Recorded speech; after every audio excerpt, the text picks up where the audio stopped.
We're in the Gemara in Sanhedrin, 8th Perek, and Sarah Mora. We're on Ayin Aleph, Amid Bet, and we're on the bottom Mishnah about Ben Sarah Umora, a rebellious and wayward son. And the Torah is going to tell us that we execute the rebellious son even when he has not done a capital crime. And that's obviously raises a question of why is that?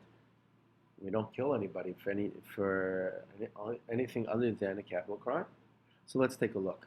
Let's see the reasons why.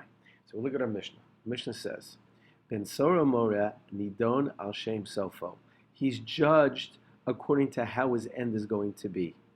Yamus Zaka, let's kill him while he's still innocent. Val Yamus Chayiv, and not that he should die liable. Meaning, we know that he's so rebellious that in the end he's going to be doing such terrible sins that we better save his neshama, save society. Let's kill him while he's still zakai, still innocent, as opposed to letting him die when he's chayiv. So as Rashi points out, this way he cannot add to his list of sins and therefore, so to speak, save his neshama. And now the Mishnah will now continue about comparing Rishayim, evil people, and righteous people.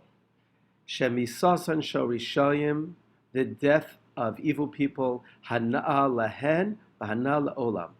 They benefit the Rishayim, and it benefits the world.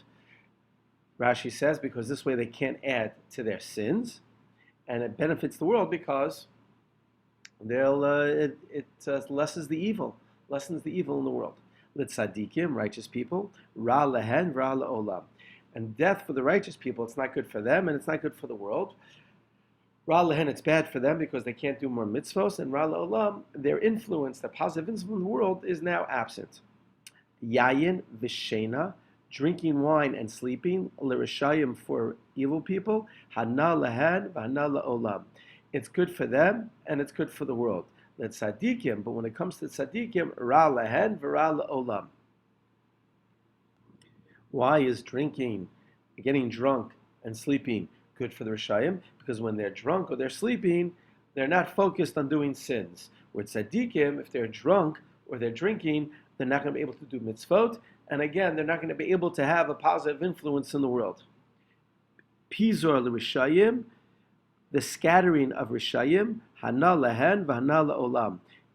They benefit and the world benefits. L'tzadikim, if the tzadikim are pizur, scattered, ra lehen v'ra la'olam. It's bad for them and it's bad for the world. And again, the same concept. When the Rishayim are scattered, they're not able to come together and have a negative impact. If they're separated, their influence is again lessened. So therefore they're not going to add to their sins, and it's also not going to add to the evil in the world. For tzaddikim, if they're scattered, they're not able to have the positive influence. So it's not good for them to get chizik from each other, from their friends, and it's not good for the world because, again, it limits their influence. When you have a group come together, obviously there's power in numbers. Kinus Rishayim, a gathering of Rishayim, ra lehen v'ra la'olam, l'tzadikim. When it comes to righteous people, a gathering, a kinus, hana lehen v'hana la'olam. And it's sort of the inverse of what we just learned. When Rishayim come together, they can start to plan and combine their powers to do evil in the world, so it's bad for them and it's bad for the world. Where it's tzadikim, when they get together, they're looking to ways to mischazik, to strengthen themselves and to better the world. Sheket l'Rishayim, ra lehen v'ra la'olam. Sheket, quiet, tranquility for Rishayim is bad for them and bad for the world. The tzadikim, hana lehen v'hana la'olam. For the tzadikim, the tranquility is good for them, they benefit from it, and the world benefits from it.